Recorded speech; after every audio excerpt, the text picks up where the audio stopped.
सूरदास जी की सत्य कथा।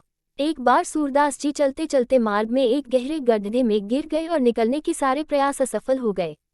अपने कान्हा को ही पुकारने लगे। एक भक्त अपने जीवन में विपत्ति काल में प्रभु को ही तो पुकारता है।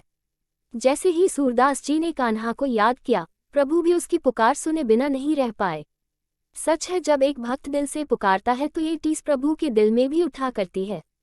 उसी समय एक बाल गोपाल के रूप में वहां प्रकट हो गए और प्रभु के पांव की नन्ही नन्ही सी पैजनिया की छन छन की आवाज सुनते ही सूरदास जी को समझते देर न लगी। कान्हा उनके समीप आए और बोले, अरे बाबा, नीचे क्या कर रहे हो? लो मेरा हाथ पकड़ो और जल्दी से ऊपर चले आओ। जैसे ही सूरदास जी ने इतनी प्यारी सी मिश्री सी घुली हुई वाणी सुनी तो जान गए कि मेरा कान्हा आ गया और बहुत प्रसन्न हो गए और कहने लगे कि अच्छा कान्हा, बाल गोपाल के रूप में आ गए, कन्हाई तुम आ ही गए न।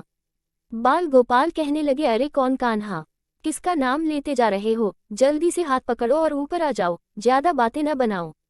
सूरदास जी मुस्कुरा पड़े और कहने लगे, सच में कान्हा, तेरी बांसुरी के भीतर भी वो मधुरता नहीं, माना कि तेरी बांसुरी सारे संसार को नचा दिया करती है, लेकिन तेरे भक्तों का डेक तुझे नचा देता है।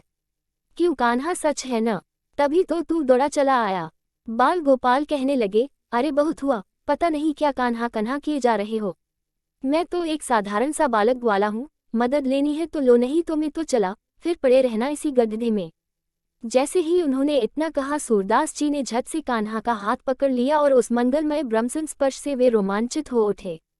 कहने लगे, कान्हा, तेरा ये दिव्य स्पर्श, तेरा ये सान्निध्य, ये सुर अच्छी तरह जानता हूँ। मेरा दिल कह रहा है कि तू मेरा श्याम ही है। इतना सुनकर जैसे ही आज चोरी पकड़े जाने के डर से भगवान बलात् अपना हाथ छुड़ाकर जाने लगे, तब सूर ने कहा, बाँह छुड़ाए जात हो, निबल जान जो मोहे, हृदय से जो जाओगे सबल समझूंगा मैं तो है। कुछ और जगहों पर इसका हिंदी रूपांतरण निम्न प्रकार से है, हाथ छुड़ाए जात हो, निबल जान के मोए, मन से जब तुम जाओगे तब प्रबल माने हो तोए। अर्थात मुझे दुर्बल समझ यहाँ से बाँह छुड़ा भाग जाओगे, लेकिन मेरे भक्ति रूपी मन से कभी नहीं निकल पाओगे।